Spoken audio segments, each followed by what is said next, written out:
12 سال کی ایک تجسس بڑی لڑکی تھی جسے کھوج لگانا بہت پسند تھا۔ وہ اپنی نانی کے ساتھ ایک پرانے پتھریلے گھر میں رہتی تھی جو گاؤں کے کنارے پر واقع تھا۔ یہ گھر کئی نسلوں سے ان کے خاندان میں تھا اور اس کے ہر کونے میں ماضی کی سرگوشیاں محسوس ہوتی۔ ایک گرمیوں کی دوپہر تتلی کا پیچھا کرتے ہوئے امیرا نے کچھ عجیب دیکھا۔ آئیوی کی بیلوں کے پیچھے ایک چھوٹا سا لوہے کا دروازہ تھا، اتنا زنگ آلود کہ پتھروں میں چھپ گیا تھا۔ اس نے یہ دروازہ پہلے کبھی نہیں دیکھا تھا۔ جوش سے اس کا دل دھڑکنے لگا۔ امیرا نے دروازہ کھینچا اور چچراہٹ کے ساتھ وہ کھل گیا۔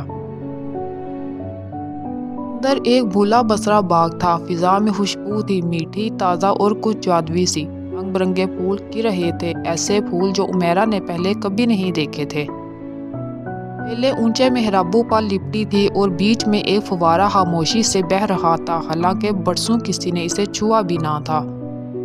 میرا حیرت سے اندر گئی۔ جیسے جیسے وہ آگے بڑھی اسے محسوس ہوا کہ پودے اس کی طرف جھک رہے ہیں، جیسے اسے خوش آمدید کہہ رہے ہوں۔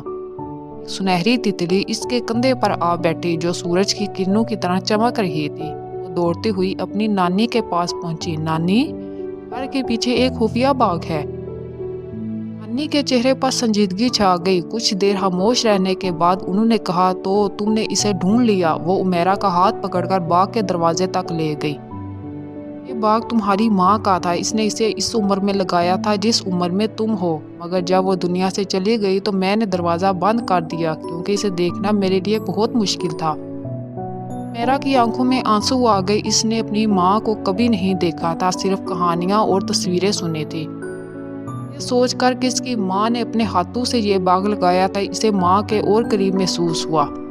اگلے کئی ہفتوں تک امیرا باغ کا خیال رکھنے لگی، پودوں کو پانی دیتی، بیلیں کاٹتی اور پرانے فوارے کو درست کرتی۔ ہر دن کے ساتھ باغ کھلتا جاتا جیسے وہ برسوں سے اس کا انتظار کر رہا ہو۔ ایک شام جب آسمان نارنجی اور گلابی رنگوں میں ڈوبا ہوا تھا، امیرا فوارے کے پاس بیٹھی سرگوشی میں بولی، ماں، امید ہے آپ یہ دیکھ رہی ہوں گی۔ نرم ہوا کے جھونکے سے پھول ہلے اور لمحہ بھر کے لیے امیرا کو لگا جیسے باغ خود اسے جواب دے رہا ہو۔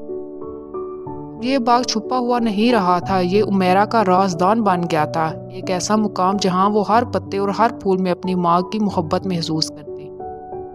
جب بھی وہ چڑچڑاتے دروازے سے اندر جاتی، اس کے دل میں یہ یقین ہوتا کہ محبت کبھی ختم نہیں ہوتی، یہ بس کہیں چھپی رہتی ہے، بالکل ایک خفیہ باغ کی طرح، جب تک کوئی اسے دوبارہ ڈھونڈ نہ لے۔